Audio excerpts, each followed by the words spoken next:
না আমার জীবনে কি ঘটবে, তবে একটি ভয়ঙ্কর ঝড় আসতে চলেছে। এটা রাজ্যের মাঝে কতটা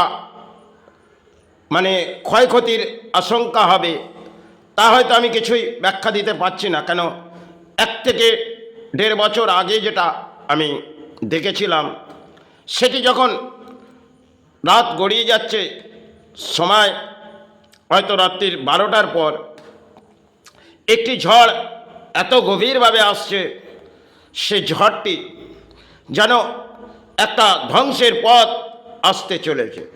সেটা ইন্টারনেটের মাঝে আমি ওয়েবসাইটে কিছু লিখেছিলাম, কিন্তু সেটা আমি কামনাও চেয়েছিলাম যাতে এটা না ঘটে। কেন, এতে আমারও সন্তান আছে, হয়তো আমার স্থানের মনে হয় কোনো ক্ষতি হবে না, কারণ ঝড়টা ওপর স্তর দিয়ে এমন একটা যাবে যে ঝড়ের গতিবেগ সমাজের মানুষ বুঝে উঠতে পারবে না কতটা গতিবেগ এই ঝড়ের আশঙ্কা আসবে।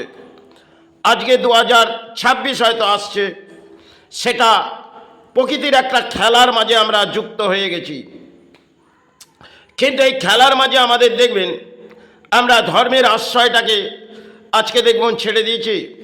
আর যখন প্রকৃতির মাঝে কিছু একটি ঝড় বয়ে আসবে, তখন আমরা সাহারা চাইলেও মনে হয় আমরা এই সমাজে যা পরিস্থিতি এসে গেছে, কারণ ধর্মের মাঝে আমরা হিংসাবৃদ্ধি সৃষ্টি হয়ে গেছি, তাহলে প্রকৃতি একটা ঝড় আবির্ভাব হয়তো যাতে না করে। কিন্তু এই রাজ্যের যে পরিস্থিতি, তাতে মেরুদণ্ড ভেঙে গেছে, আর এই মেরুদণ্ড ভেঙে যাওয়াতে এটা সময়ের হয়তো খেলা, তবে প্রকৃতির একটি ঝড় কিন্তু অত্যন্ত আকারে এই বাংলা দিয়ে প্রবেশ করবে।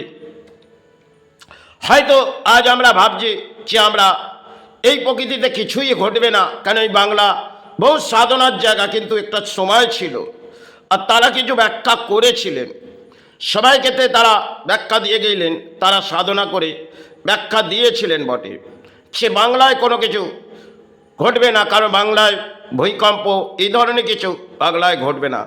কিন্তু একটা জিনিস যেটা আমার হয়তো গ্রহণযোগ্য সমাজকে দেওয়ার নয়, কিন্তু যে পরিস্থিতি বাংলার মাঝে চলছে বটে, কিন্তু এটা প্রকৃতির খেলা। কেন, কলির একটা দণ্ড হয়তো কি আসবে জানি না, তবে একটা ভয়ঙ্কর কিছু প্রকৃতিতে চলছে। সেই প্রকৃতিতে দেখবেন সে আমাদের বাংলা হয়তো লুপ্ত হয়ে পড়তে পারে, কারণ যে পরিস্থিতি বাংলার মাঝে হয়তো আমরা ধর্ম ডাকছি বটে, কিন্তু জানি না একে কেউ রুখতে পারবে কিনা। কারণ এই ঝড়ের গতিবেগ অত্যন্ত আকারে যখন বাড়বে, সেটা হয়তো রাতেও আসতে পারে, বহু রাতে হয়তো একটি আচানক এসে যেতে পারে। কারণ যে পরিস্থিতি, তাতে ঝড়টা কিন্তু অতি গতিবেগ আসবে। হয়তো আনফান এই ধরনের কোনো ঝড় আমরা পারাপার করে বেরিয়ে গেছি, কিন্তু এমন কিছু ঝড় 2026 একের পর এক কোথাও না কোথাও আসবে, তাতে ধর্ম ছাড়া আর কোনো আশ্রয় নেই। তবে একটি ব্যাখ্যা হয়তো আমার দেওয়া উচিত নয়, কারণ এই পরিস্থিতি যা রাজ্যের আসছে এবং দেশের যা আসছে, বিশ্ব ব্রহ্মাণ্ডের যা আসছে, তাতে ক্ষয়ক্ষতির আশঙ্কা কিন্তু এসেই যাচ্ছে। 2025 হয়তো ওয়েবসাইটের মাধ্যমে আমি কিছু লিখতে পারি না, কিন্তু সন্তানকে দিয়ে লিখেছিলাম, সেটা যা দেখেছিলাম তাতে হয়তো আত্মাবৃত্তির মাঝে আমি চিন্তা করে দেখলাম সে রাত যখন গড়িয়ে যাচ্ছে, এই রাত হয়তো জবটা সারলাম, কিন্তু নেত্রার মাঝে এলো না, কিন্তু একটি ঝড় দেখলাম বয়ে আসছে। ঝড়টি একটা গভীরভাবে আসছে, সেই গভীর ঝড়টি এত ভয়ঙ্কর আসবে, তাতে হয়তো সমাজের মানুষ এখনও যদি কামনা করে যাতে এই প্রকৃতিতে না আসে, কিন্তু যে পরিস্থিতি, তাতে রোকার হয়তো কারো ক্ষমতা নেই। কারণ আমরা ধর্মটাকে তলানিতে পাঠিয়ে দিয়েছি, আর এটা কলির একটা খেলা। হয়তো 2026 সেটা বিশ্ব ব্রহ্মাণ্ড জুড়ে একটা লড়াইয়ের সৃষ্টি হয়েছে, আর এই লড়াইয়ের মাঝে আমরা দেখব বাংলা যেটা আজকে তলানিতে চলে গেছে, সবাই ক্ষেত্রে বাংলাকে সাধনা করে জাগিয়ে তারা কিছু ব্যাখ্যা বলেছিলেন। আজ সেগুলোকে আমাদের আমরা সেই জায়গাটাকে হারিয়ে ফেলেছি। হয়তো তাদের চরণে আমরা প্রণাম জানাই, কিন্তু আজ যা দেশের পরিস্থিতি আর রাজ্যের পরিস্থিতি আর ব্রহ্মাণ্ডের পরিস্থিতি, তা হয়তো যুদ্ধের মাঝে চলছে। আর বাংলা হয়তো সে পরিস্থিতি তাতে ক্ষতিকর, বাংলার মাঝে ভয়ঙ্কর হচ্ছে। কারণ বাংলা সেটা একটা সময় একটা গর্ব ছিল, সে গর্ব হয়তো বাংলা ভেঙে পড়েছে। কারণ বাংলায় মানুষ দেখবেন একটা রাজনীতি নিয়ে যেমন চলে এসেছে, আর ধর্মের ভেদাভেদ মানুষের মধ্যে চলে এসেছে। তাই একটাই কামনা করুন, ধর্মের আশ্রয়। কারণ সন্তান পরিবার থাকলে তাদেরকে রক্ষা করার জন্যে ধর্ম ছাড়া রক্ষা করা হয়তো অত্যন্ত কঠিন। তবে সাধনার জগতে যারা বলেছিলেন, তারা একটা সময় হয়তো বলেছিলেন যে এক একটা প্রকৃতিতে অ্যাট এ টাইম একটা সময় ঝড় বয়ে আসবে। হয়তো ঝড় যখন বয়ে আসবে, কিছু যখন ঝড় বয়ে আসে, আমরা হয়তো পথে গেলে কোনো না কোনো জায়গায় সাহারা খুঁজি, কিন্তু যখন ঝড়টি গভীরভাবে এসে যায়, তখন কিন্তু আমরা কামনা ছাড়া আর কিছুই থাকে না। তবে এই ব্রহ্মাণ্ডর মাঝে আমরা মনুষ্য জন্ম পেয়েছি, আর এই মনুষ্য জন্ম পেয়ে আজকে হিংসা বৃদ্ধির মাঝে চলে গেছি। তাই প্রকৃতির একটা খেলা হয়তো চলছে বটে, কলির, সেটা কলির খেলা। আমরা সেই পরিস্থিতির মাঝে হেঁটে গেছি। আর ব্রহ্মাণ্ডের মাঝে যুদ্ধের লড়াই, হয়তো যে কোনো দেশের মাঝে দেখবেন যুদ্ধের একটা প্রস্তাব আসছে, হয়তো সময় এসেই গেছে। সে প্রস্তাব জানি না কতটা ধ্বংসের পথে এগিয়ে আসছে, আর ব্রহ্মাণ্ডের ক্ষয়ক্ষতি হয়তো সময় এসে গিয়েছে। কিন্তু এই বাংলা, সেটা যদি কোনো ঝড়, সেটা আমি দেখেছি, সেটা একটা ঝড়ের মাঝে বহু কিছু ক্ষয়ক্ষতি হয়তো এসে যেতে পারে। কারণ সমাজ লুঝতে হবে, আর ধর্মের মাঝে আশ্রয় না ছাড়ি না, এতে সমাজের যা পরিস্থিতি তাতে ভালো আসবে না। কিন্তু ঝড়টি যখন অতিবেদ আসবে, তার রাত হোক চাই দিনমানে হোক, এই ঝড়টি কিন্তু অত্যন্ত ভয়ঙ্কর আকার নেবে। কিন্তু ভয়ঙ্কর যখন আকার নেবে, সেই আকারের মাঝে আমরা বুঝে উঠতে পারবো না যে ঝড়টা কতটা গতিবেদ হয়ে এগিয়ে আসবে। সে ঝড়ের হয়তো গতিবেদ আমি কখনোই দেখিনি, কিন্তু যেটা আমি রাতে দেখেছি, তার কিন্তু গতিবেদ অত্যন্ত আকারে বাড়বে।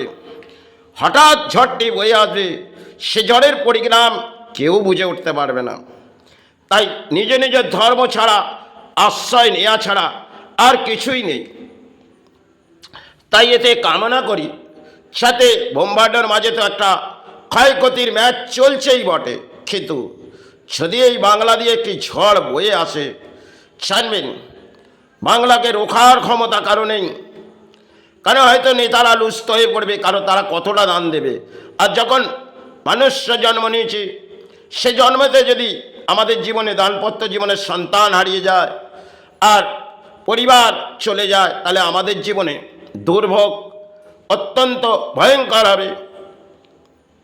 তাই এখনও কামনা জানান, এখনও কিছু বংশের বাকি আছে। হয়তো জানি না এটা কোন সময়ে ঘটবে, তবে সেটি আমি 6 মাস থেকে 8 মাস আগে একটি ওয়েবসাইটের মাধ্যমে, তাতে কিন্তু কিছু লেখা আছে। সেই লেখাটা ঝড়ের মাঝ দিয়েই আছে, কিন্তু সেটা আমার আত্মাবৃত্তি ছিল যে আমি হয়তো কিতাব সমাজ নয়, কিন্তু আমার বিজ্ঞানসম্মতভাবে তাদের কাছে দেবার কোনো যোগ্যতা নেই। তাই আমি এটাকে ওয়েবসাইটের মাধ্যমেই ফেলেছিলাম। হয়তো সমাজ দেখলো কি না দেখলো তা নিয়ে আমার যায় আসে না। আমি তো সমাজ থেকে কোনো অর্থ নিতে চাইনি, আর নিতেও চাইব না। কিন্তু আজ আছি, কাল যদি শ্রীচরণে চলে যাই, এটা আমার ধর্মের মাঝে এসেছি। হয়তো সমাজকে কিছু ব্যাখ্যা দিলাম এক পাগল হয়ে, সমাজ গ্রহণ করলো কি না করলো তা নিয়ে আমার কিছু যায় আসে না। তবুও আমারও সন্তান, পরিবার, কন্যা সন্তান তারাও আছে। তাই হয়তো তাদের কিছু ক্ষতি হবে না, যেটুকুন আমি দেখেছি। কারণ আমি ধর্মের আশ্রয় হয়তো বহু সময় কাটিয়ে দিয়েছি, আর কিছুটা সময় এসে হয়তো স্নান করে মায়ের সেবা চালিয়েছি। তবুও যতটুকু লাগলো আমি ব্যাখ্যা দিলাম। এতে যদি কামনা করি যাতে না আসে, কিন্তু এটা ঝড়টি কতটা ভয়ঙ্কর হবে তার গতিবেদ আমি কিছুই ব্যাখ্যা দিতে পারছি না। কেন যেটুকুন দেখেছি সেটা হয়তো নীরব হয়ে রাত গড়িয়ে যাচ্ছে, হয়তো নিদ্রা নেই কিন্তু ঝড়টি অত্যন্ত আকারে, চোখের জল হয়তো গড়িয়ে গেল কিন্তু আবার মুছে ফেললাম, কারণ রাতে নিদ্রাও হলো না, সময়ের খেলা হয়তো কিছু দেখেছিলাম। তাই এটা আমার সমাজকে জানানো উচিত নয়। তবে এই সমাজে যেটা ঘটছে, যেটা দেখবেন একটা ঝড়ের মাঝে কোথাও না কোথাও ক্ষয়ক্ষতি আসবেই, তাতে ধর্ম ছাড়া আর রাস্তা নেই। আর সেটা আমরা আজকে করে উঠতে পারবো না। কারো কিছু মন্দির হয়তো দর্শন করব, তাতে ধর্ম মাঝে আশ্রয় নিলে আমাদের ধর্ম জেগে যাবে, কিন্তু আমরা নিজেরাই ধর্মটাকে তলানিতে পাঠিয়েছি হিংসা বৃদ্ধির মাঝে। যাই হোক, সেটা সে কারণেই আসুক না কেন, তাতে রোখার ক্ষমতা মনে হয় আমারও নেই। তবুও আমি কামনা জানাই যাতে এটা রাজ্যের মাঝে না আসুক, কারণ ব্রহ্মাণ্ডের মাঝে একটা ক্ষয়ক্ষতি 2026 চলছে বটে, সেটাও একটা ধ্বংসের পথ। এবং রাজ্যের যদি একটা ভয়ঙ্কর কিছু ঘটে যায়, তাহলে এই রাজ্যের পরিস্থিতি কোথায় যে কিনারা পাবে তা হয়তো কিছুই ব্যাখ্যা দিতে পারছি না। কারণ এটাই বলে আমি দেহ সুস্থ নয়, কারণ অসুস্থতার মাঝেই আমি পড়ে আছি মাতৃর চরণে। মা সে চরণে নিয়ে নিলে এই কায়ার মুক্তি পাব। তবু আমি যেটুকুন ভাবলাম সমাজকে জানিয়ে দিলাম, তাতে জানি না আমি যেটা দেখেছি সেটা যাতে সঠিক না হয়। তবে এটাই বলে আমি কামনা জানালাম। আমার শের গুরুকে প্রণাম জানিয়ে, ঠাকুরকে প্রণাম জানিয়ে, মা শারদাকে প্রণাম জানিয়ে, যদি মা কিছু ভুল হয় ক্ষমা করিস।